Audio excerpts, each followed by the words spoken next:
दोस्तों आज के वीडियो में हम बात करेंगे एचएएल के बारे में। एचएएल में काफ़ी शानदार खबर निकल के आ रही है और फ्राइडे को जहां आपको मार्केट एक तरफ टूटता हुआ नजर आया था, वही एचएएल के अंदर 1-1.5% के आसपास तेजी बनती हुई नजर आई थी। तो क्या अब आपको एचएएल नया हाई बनाता हुआ नजर आ सकता है या फिर स्टॉक आपको वहीं पे ट्रेड करता हुआ नजर आएगा, वो हम जानने की कोशिश करेंगे इस वीडियो में। फिर बात करेंगे यहाँ पे आरबीएनएल के बारे में। आरबीएनएल में यहाँ पे फ्रेश ब्रेकआउट आने की उम्मीद है, जिसके चलते आने वाले टाइम में आपको इसमें तेजी का दौर बनते हुए देखने को मिल सकता है। तो ऐसे कौन से लेवल्स है वो हम देखेंगे इस वीडियो में। फिर बात करेंगे विप्रो के बारे में। विप्रो में यहाँ पे मई मंथ के अंदर म्यूचुअल फंड ने काफ़ी ज़्यादा यहाँ पे म्यूचुअल फंड ने बाइंग करी है और कुछ म्यूचुअल फंड ने यहाँ पे सोल्ड आउट किया है। तो कितने म्यूचुअल फंड ने यहाँ पे बाइंग करी है और कितने सोल्ड आउट किया और क्या नेट चेंज हुआ है, वो हम देखेंगे इस वीडियो में। लास्ट में एक ऐसे स्टॉक के बारे में डिस्कस करेंगे तो आप सभी के लिए लेके आया बोनस बहुत ही शानदार रेशियो में। तो चलिए वीडियो स्टार्ट करते हैं। एचएएल की बात करी जाए, यहाँ पे 5035 पे क्लोजिंग देखने को मिली, 79 रुपीज़ की तेज़ी देखने को मिली और 1.59% तक आपको फ्राइडे को स्टॉक चढ़ता हुआ नजर आया। वॉल्यूम की बात करी जाए, यहाँ पे लगभग जो वॉल्यूम थी फ्राइडे के दिन वो थी 26 लाख से आसपास, 7 लाख से आसपास डिलीवर आउट है गई थी। अभी थोड़ा सा ग्लिच है साइड पे, तो फ्राइडे की और थर्सडे की सेम सी वॉल्यूम दिखा रहा है, 26 लाख से आसपास थी और 7 लाख की डिलीवर आउट है गई थी। पर अगर आप हफ्ते की एवरेज से यहाँ से अंदाज़ा लगा सकते हैं आप लगभग क्या वॉल्यूम थी स्टॉक की फ्राइडे के दिन। 20 लाख से आसपास 1 लाख के आसपास डिलीवर आउट है गई और मंथ की आप एवरेज अगर देखेंगे 25 लाख से आसपास 1 थी और 9 लाख से आसपास डिलीवर आउट है गई। तो लगभग 22 से 24 लाख के बीच की वॉल्यूम में आपको स्टॉक जो है यहाँ पे ट्रेड करता हुआ नजर आया था फ्राइडे को। अब अपडेट की अगर बात करी जाए, इसमें बाजार में हाहाकार के बीच रॉकेट बने डिफेंस शेयर 2 लाख करोड़ रुपए के कॉन्ट्रैक्ट से लगाए है बड़ी उम्मीद। तो अगर आप यहाँ पे देखेंगे कि हिंदुस्तान एरोनॉटिक्स का यहाँ पे नाम आ रहा है और जिसके चलते आपको फ्राइडे को तेज़ी देखने मिली, क्योंकि 13 जून को आप देख सकते हैं पब्लिश हुआ था परसों के दिन, और जिससे आपको 1.5% तेज़ी देखने को मिली जहाँ मार्केट में गिरावट के बाद भी।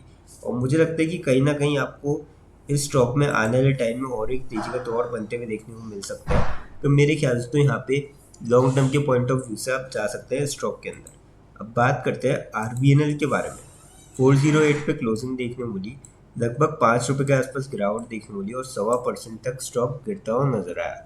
वॉल्यूम की बात करी जाए, 80 लाख से लगभग वॉल्यूम थी, 18 लाख से डिलीवर उठाई गई थी। थर्सडे की बात करी जाए, लगभग सेम सी वॉल्यूम थी, 80 लाख से आसपास वॉल्यूम थी, 12 लाख से डिलीवर उठाई गई थी।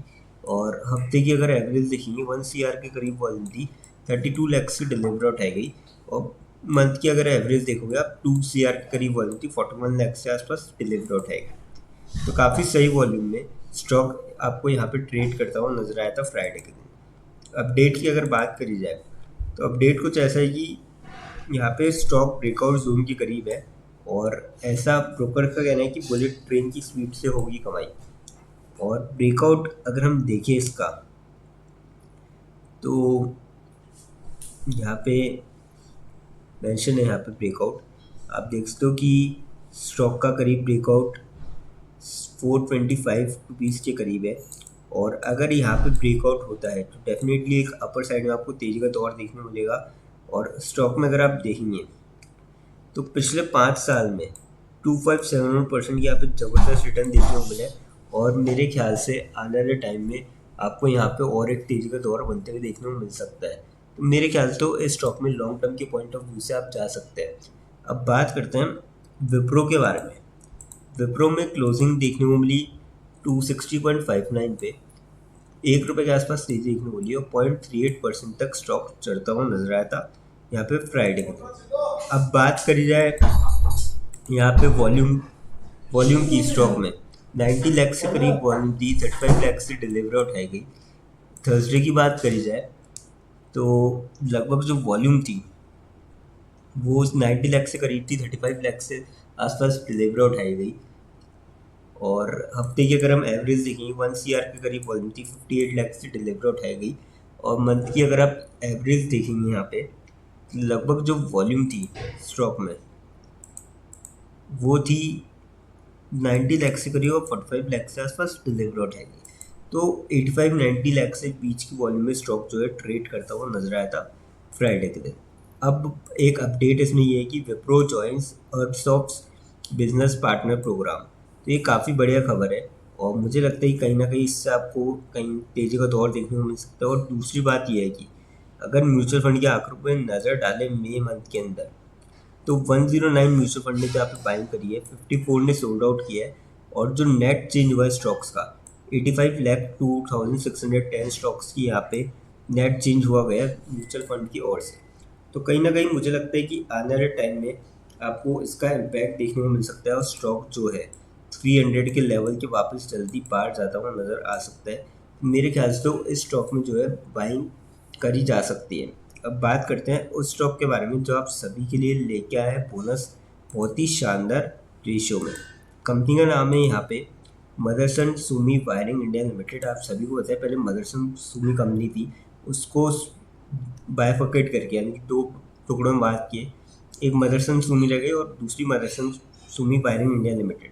तो इसकी क्लोजिंग फ्राइडे को 61.5 पे देखने को मिली, 0.01 रुपीज़ तक गिरता हुआ नजर आया। फ्लैट की क्लोजिंग कह सकते हैं और 0.016% तक स्टॉक गिरता हुआ नजर आया।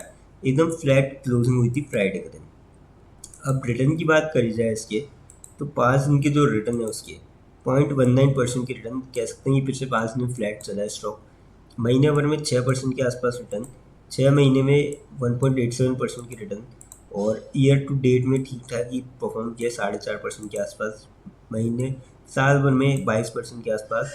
पर अगर 5 साल में देखेंगे तो 33% के आसपास, और 1 अप्रैल 2022 को ही दोनों कंपनियां जो है बायफर्केट हुई थी, तो इसलिए यहाँ पे इतना ही रेट है। तो 33% के आसपास ठीक ठाक से रिटर्न है इसके 3 साल के अंदर लगभग। अब अगर इसके रेशियो की बात करी जाए यहाँ पे, तो 1:2 के रेशियो में कंपनी लेके आई है बोनस, यानी कि जिसके पास भी कंपनी के 2 शेयर होंगे उसको 1 शेयर और मिलता हुआ नजर आएगा, जिसके लिए एक्स बोनस डेट अभी कंपनी ने डिसाइड नहीं करी है। एक चीज़ और है, कंपनी को लगभग मार्केट में आए हुए 50 साल हो चुके हैं, तो इसके लिए इसलिए ये बोनस जो है अनाउंस किया है एक तोहफे के तौर पे अपने जो निवेशक है उनके लिए, और काफ़ी डिसेंट से रिटर्न है। तो जिसके भी डीमेट अकाउंट में जो भी एक्स बोनस डेट रखी जाएगी उस डेट से पहले शेयर आते हैं वो सभी एलिजिबल होंगे। लेकिन फ्रेंड्स, कोई भी इन्वेस्टमेंट करने से पहले फाइनेंशियल एडवाइज़र से कंसल्ट करें या फिर खुद की रिसर्च करें, क्योंकि ये वीडियो नॉलेज के पर्पज़ के लिए, इन्वेस्टमेंट पर्पज़ के लिए नहीं। दोस्तों, अगर वीडियो अच्छी लगी हो तो चैनल को लाइक और सब्सक्राइब ज़रूर करें, ताकि आने वाले टाइम में आपको और भी ऐसे अपडेट्स मिलते रहे। थैंक यू दोस्तों।